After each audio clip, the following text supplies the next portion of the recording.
Would you just look at that beautiful piece of sky? This is gorgeous.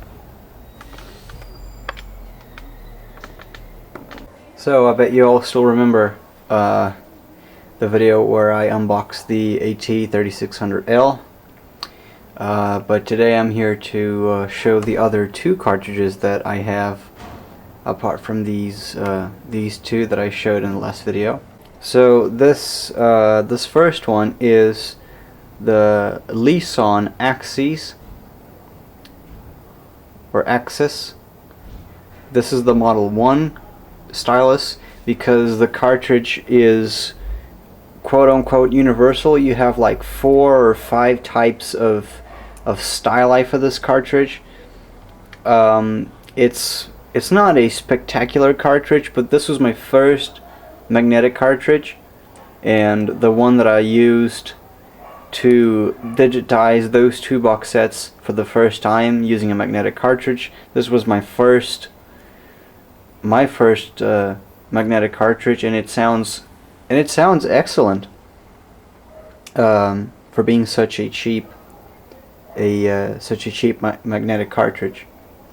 This is a 0.7 bonded conical. You can see it's so old that the white plastic has turned yellow. This is the cartridge that came with the turntable that all of these cartridges are sitting on top. This is an Audio-Technica ATX11 with a 0.6 conical on it. And this one, I suppose it's a bit worn, but it sounds, I'll tell you this, it sounds exactly the same as the 3600L, and it looks identical too. If I take off the styli off of these things, take a look at the basic shape of the cartridge. Now take a look at the 3600L. It's almost like I could fit this stylus over it. It's that similar. Let me try to get this out. It's quite scary how similar these two cartridges are. But I bet you they're not exactly precisely the same, but they're so similar to each other. The sound is similar too. And now we finally reached the one that I've been using and testing the most, which is the Garrard GC11. Now, the reason why I like this cartridge so much is just purely because of the elliptical stylus that it has on it. I was complaining about weird distortions and whatnot, but I didn't realize something. That even the slightest hair, the slightest dust or swarf that gets caught into the tip of the stylus will mess up with the audio completely. I didn't realize that because I'm so used to conicals. Conicals are much more forgiving in terms of how they get affected by dust and grime getting stuck to them. But elliptical just doesn't cope with it. So if any kind of swarf gets caught into this, it immediately loses the high end and it starts to distort anywhere in the record. Doesn't matter if it's inner groove or outer groove.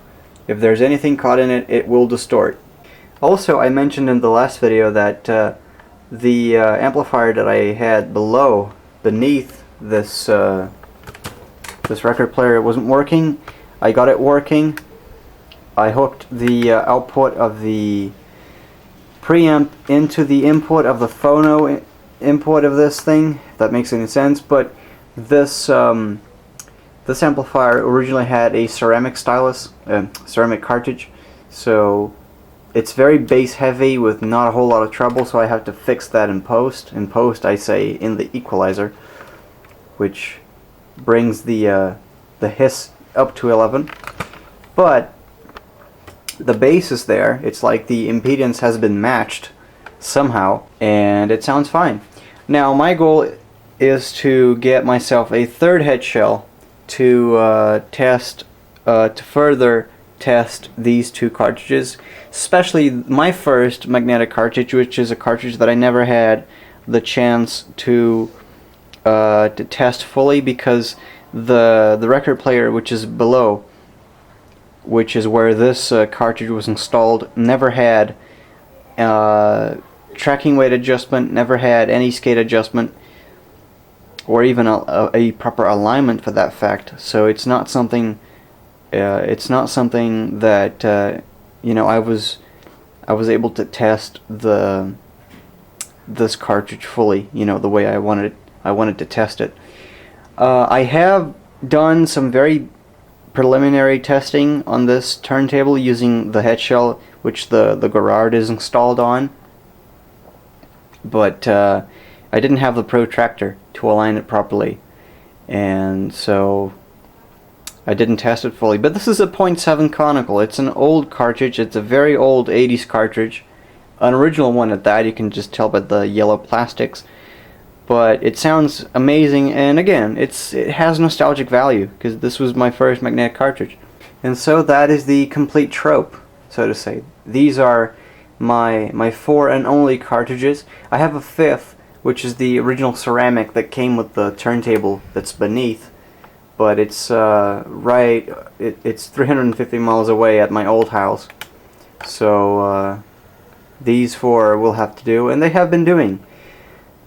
Normally, for records that I have no idea how the condition of the grooves are, or how dusty or how grimy they are, I tend to use the 3600L, because, you know, it's the brand new cartridge. It's the one that I've been curious all my life to test, to see how it behaves in all different kinds of records. And now that I have one at hand, I'll just use the crap out of it.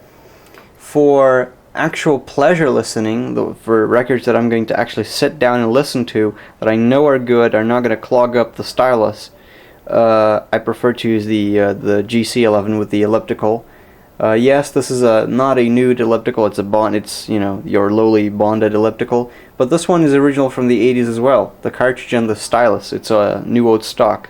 So this one actually sounds fantastic, so long as it doesn't get clogged up. Because if it does, it just goes to shit. So that is it. These are my four cartridges, and I have yet to find the time to sit down and start digitizing those 2 box sets again. And now I really don't know I mean, this is going to take way longer than I anticipated, simply because I have to, if I want to digitize with the elliptical, I have to be careful not to clog the stylus with grime, which means that I'll have to record each and every track individually, which is going to take a long time to do. So it's not something I am looking forward a whole lot. But that's it for this video. Thank you guys for watching, and I'll see you guys next time.